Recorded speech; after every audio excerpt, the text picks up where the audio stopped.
जो लोग ये इस बात को कह रहे हैं कि उस ऑडियो को मैंने लीक करा है, इसको मैं चैलेंज करती हूँ कि वो जांच करवा लें। जिस स्तर से जांच कराना हो जांच करा लें।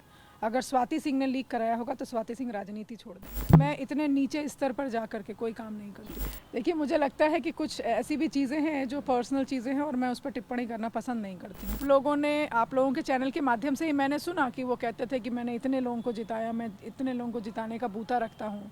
तो मुझे लगता नहीं है कि ऐसे व्यक्ति को किसी की आवश्यकता है। वो स्वयं सक्षम है कि हर चीज़ बिना किसी के सहयोग के वो जीत सकते हैं। हर एक व्यक्ति यही पूछ रहा है मुझसे बार बार कि क्या निराश हैं, क्या उदास हैं, और मैं बार बार सबसे यही कह रही हूँ कि मेरे चेहरे से लग रहा है क्या। पता नहीं लोग सुनना क्या चाहते हैं, ये मैं समझ नहीं पा रही हूँ। योगी सरकार में राज्य मंत्री स्वाति सिंह हमारे साथ हैं, उनसे बात करते हैं। स्वाति जी, आपसे पहला और जो उत्सुकता, मैं आपसे पहले वो सवाल ले रहा हूँ जो लोगों के जहन में उत्सुकता है कि आपने वहाँ पर सरोजिनी नगर में काम किया, आपने 4.5 साल आप हर जगह दरवाजे दरवाजे आप गईं, स्वाति सिंह को टिकट नहीं मिला। अंदर से कुछ आहत हैं, कुछ निराश हैं आप ये जो हुआ उससे? जिस दिन से मेरा टिकट कटा है, हर एक व्यक्ति यही पूछ रहा है मुझसे बार बार कि क्या निराश हैं, क्या उदास हैं, और मैं बार बार सबसे यही कह रही हूँ कि मेरे चेहरे से लग रहा है क्या। पता नहीं लोग सुनना क्या चाहते हैं, ये मैं समझ नहीं पा रही हूँ। इसलिए कह रहा हूँ कि वो जगह से गजल है, तुम जो इतना मुस्कुरा रहे हो क्या गम है जिसको छिपा रहे हो, तो लोग इसके लिए उत्सुक हैं कि आपका टिकट कटा है और आप मुस्कुरा रही हैं, तो क्या ये मुस्कुराहट कितनी रियल है, ये जानना चाह रहे हैं लोग। मैं मुस्कुरा इसलिए रही हूँ कि कहीं ना कहीं लोग इस बात को समझ नहीं पा रहे हैं कि मैं पार्टी का हिस्सा आज भी हूँ और निरंतर बनी रहूंगी। इस पार्टी की वजह से ही मैं विधायक थी, इस पार्टी की वजह से ही मैं मंत्री थी। अगर पार्टी नहीं रहेगा तो मेरा अस्तित्व खत्म हो जाएगा। तो अस्तित्व तो बचा हुआ है, तो जब अस्तित्व बचा है तो पद की क्यों चिंता करनी। अच्छा, आपने कभी ये सोचा था स्वाति, क्योंकि आप एक्टिव रहीं और आप जाती रहीं, आपने कभी ये सोचा था कि ऐसा भी हो सकता है कि मुझे टिकट ना मिले? क्योंकि लखनऊ में एक जो बड़ा इस तरह का उलटफेर हुआ है वो सरोजिनी नगर में हुआ है। नहीं, देखिए, कभी मैंने इस विषय पे सोचा नहीं था, या कभी कहीं सोचने का मौका भी नहीं मिला, क्योंकि मैं काम में ही एंगेज रही। मैंने ये ज़रूर कोशिश किया कि सरोजिनी नगर को पक्का कर दूं कि यहाँ से जब कोई भी प्रत्याशी आए, जीते कमल का फूल ही। और जब भी मैं वोट मांगती थी, मैंने हर चुनाव में डोर टू डोर जा कर के वोट मांगा, चाहे वो पार्षद का चुनाव हो, चाहे जिला पंचायत का चुनाव हो, चाहे माननीय सांसद जी जब चुनाव लड़े थे चाहे उनका चुनाव हो। मैंने इसी तरीके से सभी चुनाव में मैंने काम किया, जैसे लग रहा था मेरा खुद का चुनाव है। तो कहीं ना कहीं उस मेहनत की आवश्यकता थी सरोजनी नगर में। लेकिन आज वर्तमान में मैं इस बात को कह सकती हूँ कि सरोजनी नगर आज ऐसा है कि लोग उसे कहें कि अब ये भाजपाई सीट है। राजेश्वर सिंह आपके पास आए और आपके घर आए और उन्होंने आपसे सहयोग मांगा, और वो जो आपकी उनकी तस्वीरें आई वो बात का प्रतीक थी कि आपकी ओर से उनको पूरा सहयोग है। लेकिन मुझे एक बात बताइए कि आज स्वाति सिंह को जब उनका टिकट नहीं है, सरोजिनी नगर की लड़ाई कैसी लग रही है? राजेश्वर सिंह बनाम अभिषेक मिश्रा जो लड़ाई है, आज आपके नल से चाह रहा हूँ मैं इस पर। देखिए, मैंने अभी बोला, अभी इस चीज़ को मैंने क्लिक कर दिया था कि सरोजनी नगर में ऐसा काम किया हम लोगों ने, हम सभी भारतीय जनता पार्टी के कार्यकर्ताओं ने, हमने ऐसा काम किया कि वहाँ पर आजीवन कमल का फूल खिले, ऐसा काम। तो राजेश्वर सिंह को स्वाति सिंह के काम की जीत मिलेगी वहाँ पर, आप ये कह रही हैं? बिल्कुल, पार्टी और सरकार के काम की जीत मिलेगी, क्योंकि अगर उत्तर प्रदेश में योगी जी की सरकार नहीं होती और उसमें स्वाति सिंह का काम भी शामिल है ना? बिल्कुल, मैं पार्टी का हिस्सा रही हूँ, मैं सरकार का हिस्सा रही हूँ, तो वो तो है ही, सबका सहयोग है, सबका योग। अच्छा स्वाति, मुझे एक बात बताइए, चूंकि दयाशंकर सिंह जी उन्होंने ये बात ऑन रिकॉर्ड बोली कि वो भी उस सीट पर चला रहे थे और अल्टीमेटली ये हुआ कि आपका टिकट कटा, उनको लेके कोई गिला आपको? कि ऐसा तो नहीं है कि आपके जहन में ये हो कि उनकी भूमिका रही आपके टिकट कटने में? मुझे लगता है कि आप लोगों ने उनसे काफ़ी इनपुट ले लिया, अब कुछ कहने को बचा नहीं है। लेकिन जहाँ तक आपने कहा कि किसकी भूमिका रही किसकी नहीं रही, हमारी पार्टी में किसी भी व्यक्ति विशेष के कहने से कुछ नहीं होता है। पार्टी डिसीज़न लेती है, पार्टी ये सोच कर डिसीज़न लेती है कि भविष्य में इसका इम्पैक्ट क्या होगा, भविष्य में इस प्रदेश में क्या इम्पैक्ट पड़ेगा, देश में क्या इम्पैक्ट पड़ेगा, या लोगों पर क्या इम्पैक्ट तो पड़ेगा। आपके जहन में ऐसा कुछ नहीं है कि दयाशंकर सिंह के चलते टिकट कटा है? मैंने कहा ना कि कुछ बचा तो है नहीं बोलने को, उन्होंने सारी चीज़ें बोल ही दी हैं। लेकिन मैं किसी भी ऐसे व्यक्ति के विषय में ना तो टिप्पणी करना पसंद करूंगी, ना मुझे लगता है उचित ही होगा, क्योंकि मैं जिस पार्टी का हिस्सा हूं वहां पर एज अ होल हम काम करते हैं, कोई व्यक्ति विशेष कोई काम नहीं करता है। पर कुछ गिला है दयाशंकर सिंह से आपको उनके रोल को लेकर के, इस आपके चुनाव में, इस टिकट में जो भी रोल उनका सामने आया, कुछ गिला है आपके दिल में दयाशंकर सिंह को लेकर? अगर गिला होता तो मैं ज़रूर कुछ ना कुछ उल्टा सीधा बोलती। ना तो खुश हूँ, खुशी है मुझे इस विषय को लेकर के, ना तो दुख है मुझे इस विषय को लेकर के। मतलब आप निरपेक्ष हैं दयाशंकर सिंह को लेकर के, एक लाइन में कहें? निरपेक्ष और ये बोलने का भी कोई मतलब नहीं है, क्योंकि मैंने कहा कि वो काफ़ी कुछ कह चुके हैं, कहने को कुछ बचा नहीं, तो मुझे लगता है इस विषय पे कोई टिप्पणी करने को कुछ बचा नहीं है। अच्छा, अब उनको बलिया से टिकट मिल गया है, तो इस पर तो आप अपनी अपनी राय, शुभकामना जो आप देना चाहें, अगर आपको लगता है। पार्टी का निर्णय है और पार्टी का निर्णय आजीवन सर्वमान्य रहेगा हर कार्यकर्ता के लिए। तो स्वाति सिंह की शुभकामनाएं दयाशंकर सिंह को बलिया के लिए? स्वाति सिंह की शुभकामनाएं हमेशा पार्टी को रहती है। पार्टी को रहती है? बिल्कुल, डेफिनेटली। बहुत सदैव जवाब देती हैं आप। अच्छा, क्या बलिया प्रचार करने जाएंगे दयाशंकर सिंह के लिए? देखिए, दयाशंकर जी ने, आप सबसे ज़्यादा तो आपने ही उनका स्टेटमेंट लिया है, TV9 ने सबसे ज़्यादा उनका स्टेटमेंट लिया है। आपका भी लिया है, मैं गया था सरोजिनी नगर। मेरा उतना नहीं लिए हैं आप, उनसे हो सकता है आपको अलग सा लगाव होगा। अच्छी बात है, और आप लोगों के चैनल के माध्यम से ही मैंने सुना कि वो कहते थे कि मैंने इतने लोगों को जिताया, मैं इतने लोगों को जिताने का बूता रखता हूँ। तो मुझे लगता नहीं है कि ऐसे व्यक्ति को किसी की आवश्यकता है। वो स्वयं सक्षम हैं कि हर चीज़ बिना किसी के सहयोग के वो जीत सकते हैं। लेकिन फिर भी अगर पार्टी का निर्देश होगा तो डेफिनेटली मैं जाके काम। पार्टी के निर्देश पर ही जाएंगे अगर पार्टी कहेगी तो हम तो पार्टी के निर्देश पर ही जाते हैं। हमारी पार्टी में ऐसा नहीं होता है कि कोई भी इंडिविजुअल जहां मनाएगा वहां चला जाएगा और वहां जाके प्रचार करेगा या कोई भी काम करेगा। हमारे पार्टी में कुछ संस्कार हैं, कुछ परंपराएं हैं, जिन परंपराओं को हम सभी कार्यकर्ता उसका निर्वहन करते हैं, और पार्टी अगर कहेगी तो डेफिनेटली जाएंगे। बार बार स्वाति ये क्यों कह रही हैं कि दयाशंकर सिंह ने इतना कुछ बोल दिया है कि मेरे लिए बोलने का कुछ नहीं रह गया? ये जो आप कह रही है ना, इसमें मुझे बहुत सारा एक विस्तार दिखता है कि स्वाति सिंह बहुत कुछ ऐसा है जो अनकहा है, जो उनकी जुबान तक है लेकिन वो बाहर नहीं ला रही हैं। वो क्या है? कहाँ रहा, कहाँ कुछ ना आप लोग रहने दिए, ना किसी और ने रहने दिया। किसी और ने कौन? दयाशंकर सिंह। बहुत सारे लोग हैं। एक बात बताइए, अब चूंकि आप बहुत खुल के बातें कर रही हैं स्वाति जी, और ये बहुत ही एक मतलब मैं स्वागत करता हूँ इसका। ये जो अचानक जो एक ऑडियो आया, उसके बारे में ये बातें कही गई कि उससे तो फ़ायदा स्वाति सिंह को मिलेगा, चूँकि उसमें दयाशंकर सिंह एज ए आरोपी थे और आप एज ए विक्टिम थी, और ये कहा गया कि वो स्वाति सिंह ने ही एन मौके पर सिंपैथी गेन करने के लिए वो ऑडियो लीक करवा दिया होगा।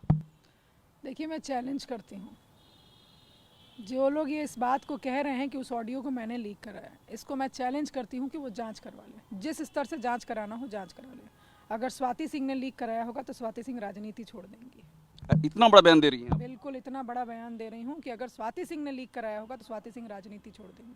अच्छा, दूसरा सवाल, उस ऑडियो मैं इतने नीचे स्तर पर जा करके कोई काम नहीं करती हूँ, पर मुझे आप लगता है इसकी आवश्यकता भी नहीं है। पर उस ऑडियो में जो बोल रही थी वो स्वाति सिंह ही थी, इसकी तस्दीक करेंगे आप?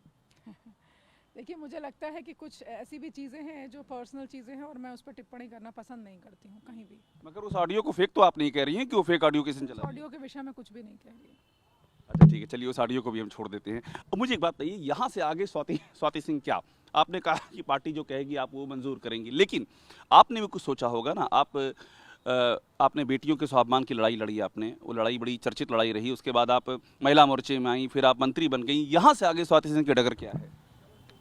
जहाँ तक आप सोचने की बात कर रहे हैं, जब मैं 2016 में दोबारा फिर से एक एक्टिव पॉलिटिक्स में आई, पहले मैं विद्यार्थी परिषद में मैंने काम किया था, फिर 2016 में जब वो इंसिडेंट हुआ बहन जी वाला, उसके बाद जब मैं पॉलिटिक्स में आई हूँ, मैंने सोचा नहीं था। मैं तो अपनी लड़ाई लड़ रही थी, अपनी बेटी की लड़ाई लड़ रही थी। तब मैंने सोचा नहीं था कि मैं पॉलिटिक्स में आ जाऊँगी या भारतीय जनता पार्टी ज्वाइन कर लूँगी, लेकिन पार्टी ने मुझे मौका दिया। पार्टी ने मुझे उत्तर प्रदेश के प्रदेश अध्यक्ष बनाया महिला मोर्चा का, वो भी मैंने नहीं सोचा था। पार्टी ने सरोजिनी नगर से टिकट दिया, वो भी मैंने नहीं सोचा था। पार्टी ने उत्तर प्रदेश सरकार में मंत्री बनाया, मैंने वो भी नहीं सोचा था। इस पार्टी में किसी को भी सोचने की आवश्यकता नहीं है, काम करना चाहिए। जो काम करेगा उसको रिकॉग्निशन भी ज़रूर मिलता है। मुझे एक बात बताइए कि अपर्णा यादव की बात करूं, वो आई और उनको कैंट से ऐसी चर्चा हुई कि कैंट से उनको टिकट होगा, लेकिन वो हुआ नहीं। आपको क्या लगता है, चूँकि आप एक 5 सालों तक चेहरा रही बीजेपी की ओर से, जब भी कोई बात हुई महिला सुरक्षा की, स्वाति सिंह को आगे किया गया। अब अपर्णा यादव भी आ गई हैं उस लीग में, उनके आने को कैसे देखती हैं आप?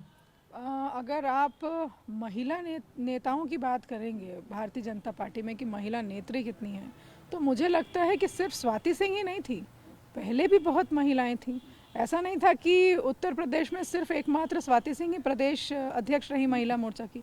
बहुत सारी प्रदेश अध्यक्ष रहीं, बहुत सारी महिला नेत्री हैं और इसी पार्टी में महिलाओं का सम्मान है। ये इसलिए भी दर्शाता है कि आज दूसरी पार्टियों से लोग छोड़ छोड़कर, चाहे वो अपर्णा हो, चाहे अदिति हो, दूसरी पार्टियों से छोड़ छोड़कर लोग भारतीय जनता पार्टी में आ रहे हैं, क्योंकि महिलाएं इस बात को समझ रही हैं कि अगर हमारा कहीं मान सम्मान है तो वो सिर्फ और सिर्फ भारतीय जनता पार्टी में है।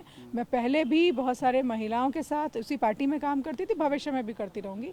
किसी के आने या जाने से मुझे लगता है किसी पर भी कोई फर्क नहीं पड़ता है। अच्छा देखिए, स्वाति सिंह आज खुल के बोल रही हैं तो मैं मिक्स करके सवाल पूछ रहा हूँ, एक मीठा और एक तीखा बीच में ले आ रहा हूँ, एक तीखा अब ला रहा हूँ।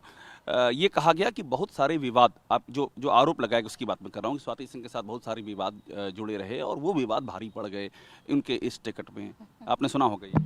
देखिए, ये तो मीडिया में ये चीज़ें चल रही हैं, लेकिन ना तो मुझसे कभी प्रदेश नेतृत्व ने मुझसे इस विषय पे कभी चर्चा किया, ना तो केंद्रीय नेतृत्व ने इस कभी विषय ऐसा नहीं हुआ कि आपसे किसी ने कोई सफाई मांगी? कभी भी नहीं, क्योंकि मेरी पार्टी के लोग जानते हैं क्या सही है और क्या गलत है। मैं आज भी कह रही हूँ कि जिन चीज़ों को मीडिया में नेगेटिव करके दिखाया गया उसकी जांच करिए। जिन विवादों की आप बात करते हैं उसे तो बनाया गया, उसमें कुछ भी ज़रा सी भी सच्चाई नहीं। आप कह रही हैं कि जानबूझ करके आपकी छवि खराब करने की कोशिश की गई, ऐसा कुछ हुआ है? बिल्कुल हुआ है। बिल्कुल, लेकिन फिर भी मैं धन्यवाद देती हूँ माननीय प्रधानमंत्री जी का, माननीय गृह मंत्री जी का, अपने केंद्रीय नेतृत्व का। मैं धन्यवाद देती हूँ माननीय मुख्यमंत्री जी का, माननीय प्रदेश अध्यक्ष जी का, अपने प्रदेश नेतृत्व का, कि उन लोगों ने कभी भी इस विषय से जोड़कर मुझे नहीं देखा और कभी भी इस विषय पर उन लोगों ने कोई भी टिप्पणी नहीं की, ना कोई चर्चा की। आप बहुत बड़ी बात कर रही हैं, आप ये कह रही हैं आपकी छवि खराब करने की कोशिश की। अगर मैं थोड़ा एक सवाल आपसे एक बढ़ के और ले लूं कि कौन इसके पीछे, क्योंकि ये एक दिन की बात नहीं है, ऐसा इलेक्शन नहीं है, आपके साथ बीच में 3 4 5 बार ऐसा हुआ कि विवाद उठे और बहुत ही आए। आपने क्लियर किया कि आपसे किसी ने कोई सफाई नहीं मांगी, आप पे भरोसा किया नेतृत्व ने, पर ये कोशिश किसने की छवि खराब करने की, अगर ये कोशिश की गई तो? देखिए, इस बात को तो आप लोगों ने भी माना है ऑफ कैमरा कि हाँ, आपके खिलाफ कुछ ना कुछ तो चल रहा है, लेकिन फिर भी मुझे विश्वास है, मैं नहीं जानती हूँ किसने किया। इस विषय पे मैं बिल्कुल भी नहीं जानती हूँ। किसी अपने ने तो नहीं की? मैं ना तो मैं जानती हूँ इस विषय पे, ना मुझे लगता है कहना उचित होगा। और लेकिन ये मैं ज़रूर कहूँगी कि आज मैं पार्टी को धन्यवाद देती हूँ। आज मैं सभी नेतृत्व को अपने धन्यवाद देती हूँ, शीर्ष नेतृत्व को, कि उन लोगों ने इतना विश्वास रखा और मुझे पूरा मौका दिए। 5 साल तक मैंने मंत्रालय भी संभाला। मैंने पूरी कोशिश की कि जो पार्टी ने बड़ी उम्मीद के साथ मुझे टिकट दिया, विधायक बनाए, मंत्री बनाए, पार्टी ने बड़ी उम्मीद के साथ मुझे महिला मोर्चा का अध्यक्ष बनाया था, उनकी अपेक्षाओं पर मैं ज़रूर खरी उतरूँ। मैंने इसकी कोशिश की और मुझे लगता है कि ज़रूर उस पर खरी उतरी हूँ। एक बात ये बताइए, जब ये हुआ कि आपको टिकट नहीं मिला है तो बड़ी ऐसी खबरें छपने लगी कि स्वाति सिंह समाजवादी पार्टी के संपर्क में है। मतलब जितनी बातें मैं बता रहा हूँ वो आपके कानों तक पहुँची होंगी। आप प्रबुद्ध हैं, अखबार लगातार आप पढ़ती रहती हैं, देखती रहती हैं वेबसाइट, तो ये जो खबरें उठी कि समाजवादी पार्टी के संपर्क में हैं, वहाँ जा सकती हैं, क्या कहीं आग थी इसलिए धुआं था या बिना आग के ही धुआं था? अब कहने की आवश्यकता है कुछ? प्रेस कॉन्फ्रेंस कर चुकी हूँ मैं, अब कोई आवश्यकता नहीं है इस विषय पर टिप्पणी करने की। पर ये बात आई इसलिए पूछ रहा हूँ। मैंने उसी दिन क्लियर कर दिया ना, अब तो कोई विषय ही नहीं। ऐसा था ही नहीं कुछ कभी। मैंने कहा अब कोई ये विषय ही नहीं रह गया, था, है, नहीं है, ये कोई विषय ही नहीं रह गया। सरोजिनी नगर में अभी जो वहाँ पर चल रहा है क्वेश्चन, कि आप प्रचार करने वहाँ जा रही हैं या आपका क्या है, क्योंकि राजेश्वर सिंह वहाँ पर हैं तो आप भी प्रचार में साथ में रहेंगी उनके?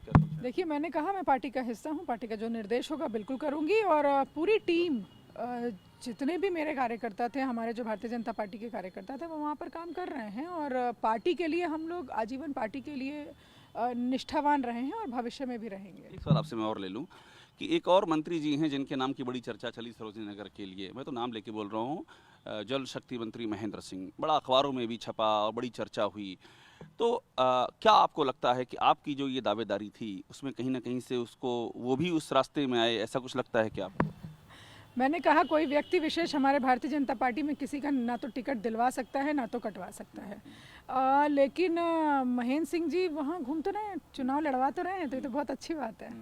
हाँ, लड़वा रहे हैं, काफ़ी सक्रिय रहे, वहाँ पर कहा गया वो सरोजिनी नगर में काफ़ी सक्रिय रहे और ऐसा कहा। बिल्कुल नहीं रहे, ये कहना गलत होगा कि सक्रिय रहे, क्योंकि वहाँ पर एक सिटिंग विधायक था तो मैंने ही काम किया और हमारे कार्यकर्ताओं ने, जो उस क्षेत्रीय कार्यकर्ता थे, उन लोगों ने काम किया। सक्रिय तो कोई भी नहीं। जानकारी में ये बात आई थी कि उनकी भी ख्वाहिश है वहाँ से टिकट? सुनती थी मैं, क्या सच है क्या गलत है ये मुझे नहीं पता।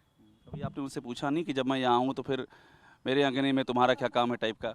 नहीं भाई, ऐसा तो है नहीं कि अगर आप कहीं के विधायक हैं तो वहाँ कोई आ जा नहीं सकता है, वहाँ कोई किसी कार्यक्रम में नहीं जाएगा, किसी से मिलेगा जुलेगा नहीं, ऐसा नहीं होता। तानाशाही नहीं थी वहाँ पर। मैं भारतीय जनता पार्टी का प्रतिनिधित्व कर रही थी सरोजिनी नगर में और भारतीय जनता पार्टी का ही हिस्सा महेंद्र सिंह जी भी थे, हैं आज भी, तो वो कहीं भी आ जा सकते हैं, हर व्यक्ति आ जा सकता है, उसमें कोई रोक टोक नहीं। उनसे मैंने आपसे ये सवाल कर लिया, दयाशंकर सिंह से कोई गिला तो नहीं, आपने बड़ा उसका ही ऐसा जवाब दिया कि आगे से सवाल बचे नहीं।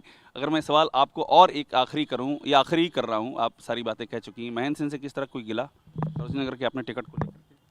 उनसे गिला क्यों रहेगा? क्यों मेरे ऐसा तो नहीं था कि मेरे परिवार के हों कि फिर मैं गिला करूं। गिला आदमी उससे करता है जो अपना होता है, जो अपने परिवार का होता है।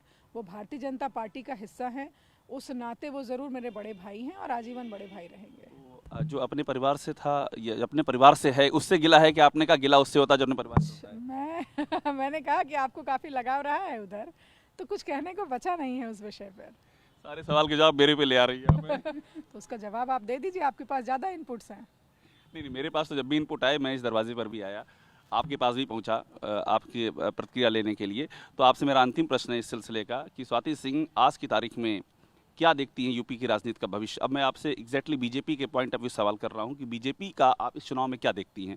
कितनी सीटें आप देखती हैं? मैं क्लियर अगर पूछूं। देखिए, मैं आपको पहले ये बता दूं कि पूरे देश का भविष्य भारतीय जनता पार्टी की वजह से सुनहरा हो रहा है और ये इस देश के लोग बहुत अच्छी तरीके से जान गए हैं। उत्तर प्रदेश में आपने देखा होगा कि 2017 चुनाव में प्रचंड बहुमत के साथ हम आए थे और उसके बाद 2019 में हर तरह की साठगांठ 2017 में भी की गई, हर तरह की साठगांठ 2019 में भी की गई कि सारे लोग इकट्ठे होकर के सब ने ये कोशिश किया कि मोदी को हराना है। मोदी जी आज वर्तमान में इतना बड़ा चेहरा, दुनिया में इतना बड़ा चेहरा लेकर उभरे हैं, इसलिए नहीं कि उन्होंने कोई अपना ऐसा ऑरा बनाया है, इसलिए कि उन्होंने एक एक व्यक्ति के लिए काम किया है, इसलिए कि वो ऐसी योजनाएं लेकर आए हैं कि इस देश में कोई भी ऐसा व्यक्ति ना हो जो अंतिम पायदान पर खड़ा हो और एक व्यक्ति ऐसा हो जो बहुत ऊपर खड़ा हो। सीटें बताएंगे आखिर में कितनी सीटें होंगी? इसीलिए मैं बता रही हूँ कि उत्तर प्रदेश की जनता ने भी योगी जी का काम देखा है कि किस तरीके से उन्होंने काम किया है और पूरे देश की जनता देख रही है माननीय मोदी जी कैसे काम कर रहे हैं। फिर दोबारा भारतीय जनता पार्टी की सरकार 2022 में बनेगी और ज़रूर बनेगी। फिर मंत्री बनना चाहेंगे आप? ये पार्टी का निर्णय होता है, किसी व्यक्ति विशेष का नहीं होता है। बहुत शुक्रिया। तो स्वाति सिंह हैं, हर सवाल का लोकतांत्रिक तरीके से जवाब देते हुए, और बहुत सारा ऐसा पहलू है जो कि लोग जानना चाह रहे थे, लोग उत्सुक थे, उन सारे सवालों का TV9 भारतवर्ष पर जवाब देते हुए। कैमरामैन चेतन शर्मा के साथ अभिषेक उपाध्याय।